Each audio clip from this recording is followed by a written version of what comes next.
When my mother-in-law was asked if I would be preparing the New Year's meal, she waved her hands dramatically, bursting into laughter.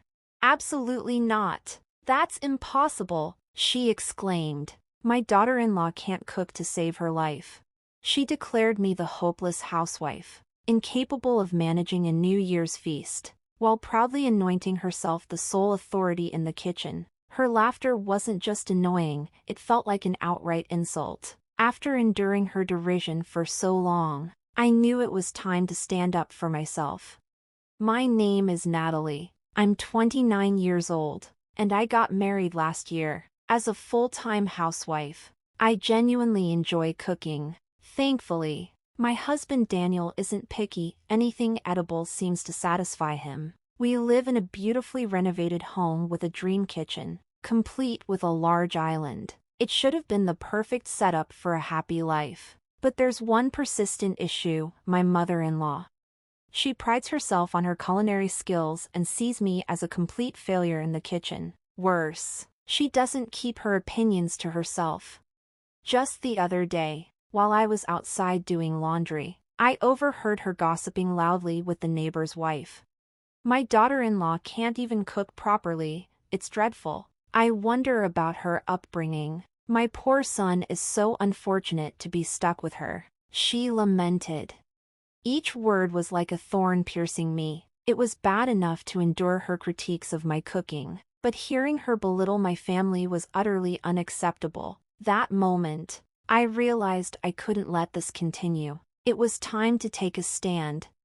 I've always held my parents in high regard, cherishing the values and lessons they instilled in me. Unfortunately, my mother-in-law has never bothered to understand or appreciate them. Instead, she seizes every opportunity to tear me down. Today, her voice echoed through the neighborhood again. "She doesn't even know how to season food properly. If I don't cook, there's no flavor at all. Why did my son have to marry someone like her?"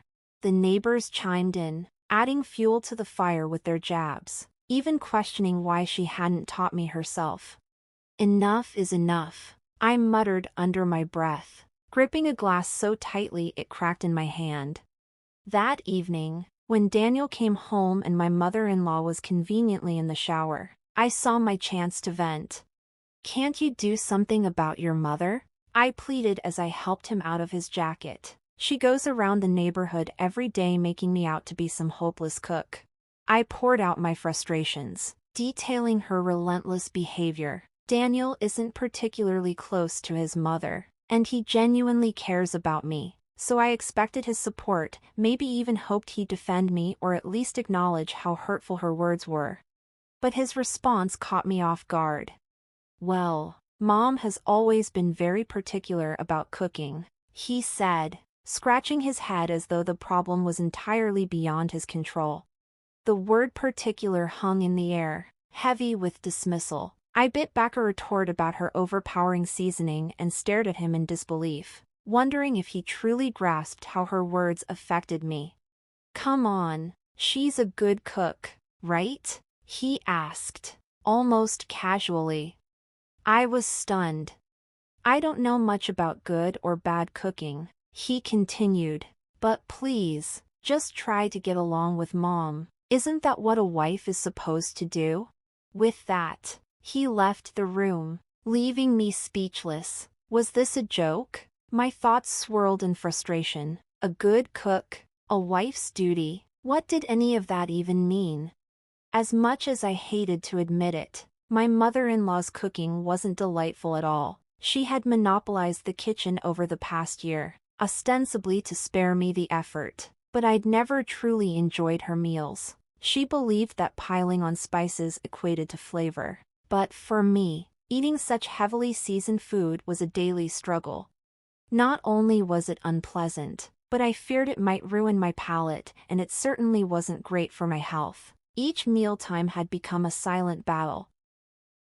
I forced myself to finish my portion out of fear of the consequences of leaving anything behind. Alone in the quiet of our bedroom, I felt a wave of helplessness wash over me. The real shock wasn't that Daniel failed to criticize his mother's cooking style, it was that he didn't seem to take my feelings seriously. In moments like these, I found myself missing the familiar, comforting meals from my parents' home.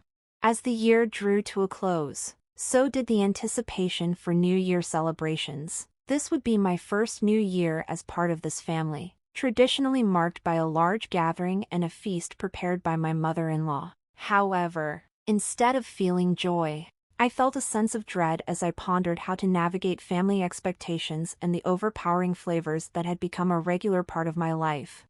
When Daniel casually mentioned that it was customary for the family to gather and enjoy the feast prepared by his mother for New Year's, I couldn't help but silently question the tradition. Outwardly, I managed only a half-hearted okay. It seemed that the relatives who eagerly attended each year had grown to love her cooking, or perhaps they had simply become accustomed to it. Despite feeling a twinge of sympathy for them, I couldn't shake the slight dread creeping in.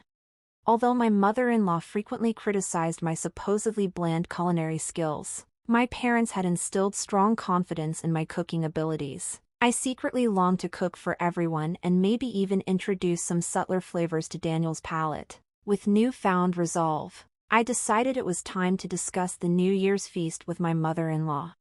As she bustled around the kitchen, pulling out large plates and pots, I seized the moment. "I'd like to help with the New Year's feast," I ventured, hoping to contribute to the upcoming celebration. But as she turned to face me, her expression was one of immediate dismissal. "Natali, you can't even cook properly. How can you prepare food for the New Year's celebration? We'll have not just our family but all the relatives over. You know that, right?" she retorted. "But I'm part of this family now. It's my duty as a wife to contribute," I insisted, determination rising within me. I argued, my voice laced with desperation, but she simply shook her head. "Do you want to create an awkward atmosphere for the new year? Everyone comes expecting my cooking. We can't disappoint them." Frustration bubbled within me as I watched her dismiss my offer, turning back to her preparations. When New Year's Day arrived, the house quickly filled with about 20 relatives, more than I had anticipated, many of whom I hadn't seen since the wedding. As each guest arrived, I greeted them warmly, ushering them into the spacious dining room that had once overwhelmed me when I first moved in. The unusually large room buzzed with energy, perfectly suited for such gatherings. Meanwhile, my mother-in-law was already deep in conversation with the arriving relatives, taking center stage in the kitchen and being the heart of the celebration.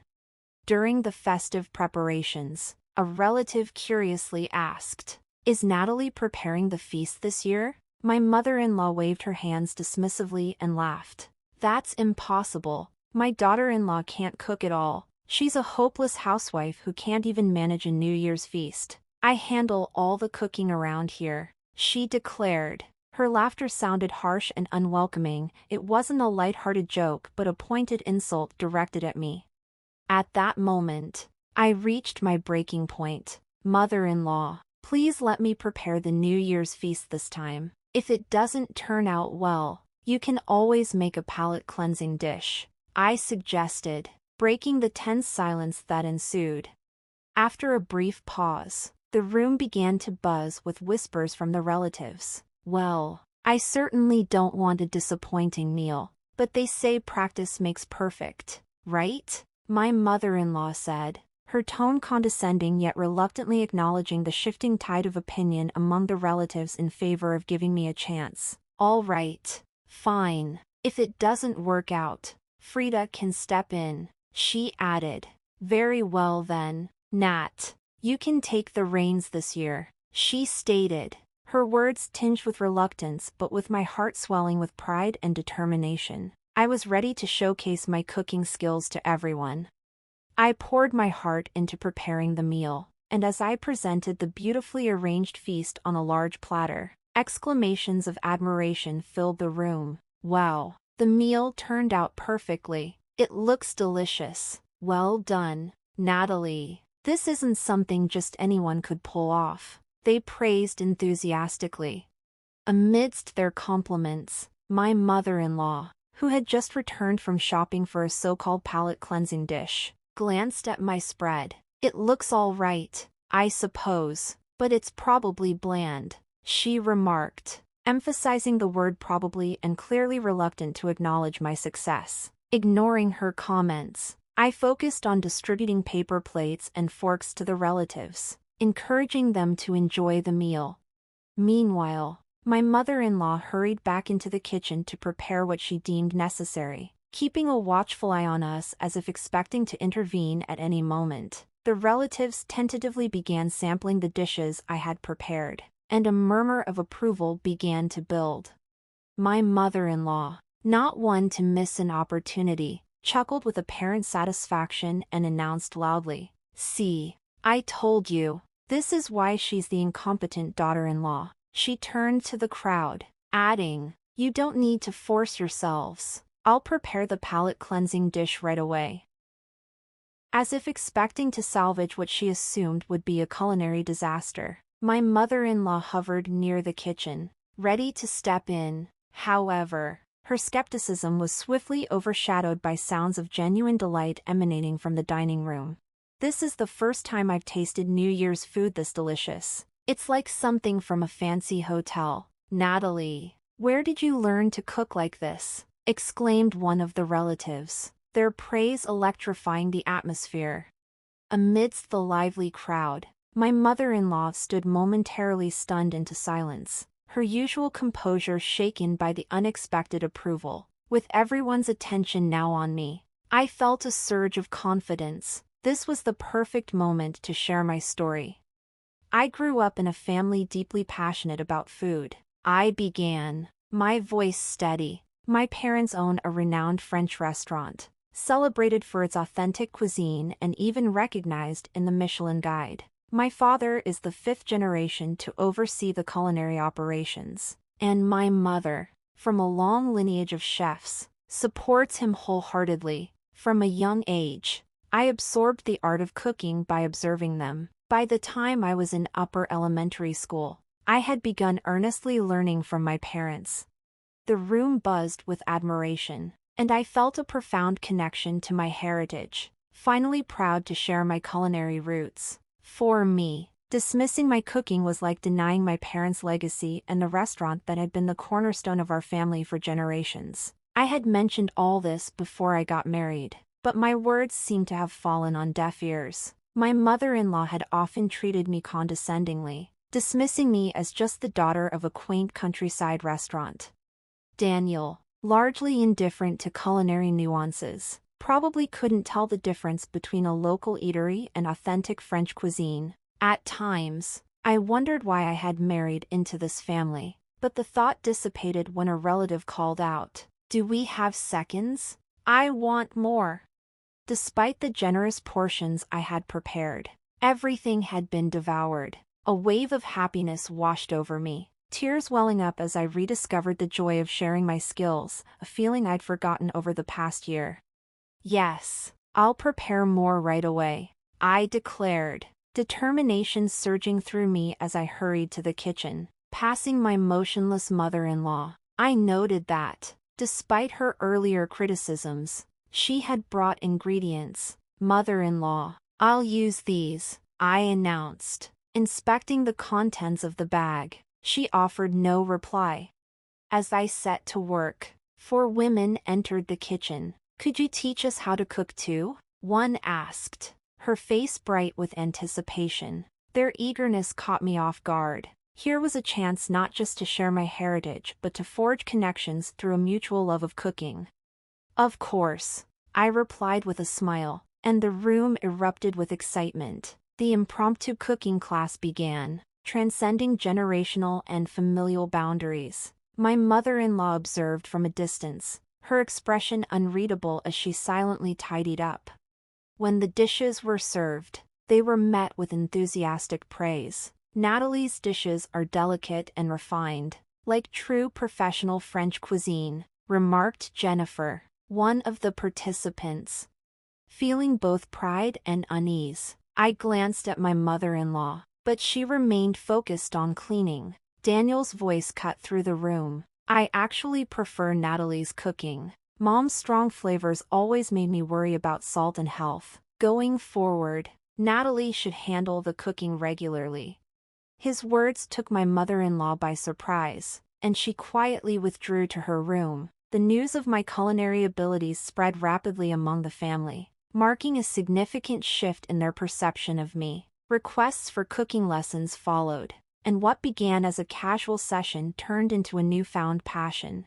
Before long, I found myself featured in media outlets as a housewife celebrated for her French cuisine. Invitations to teach cooking classes poured in from across the country, and I embraced this unexpected opportunity. Life is wonderfully unpredictable. A prominent cooking magazine even featured my story, where I spoke about my family's culinary legacy and my father's influence.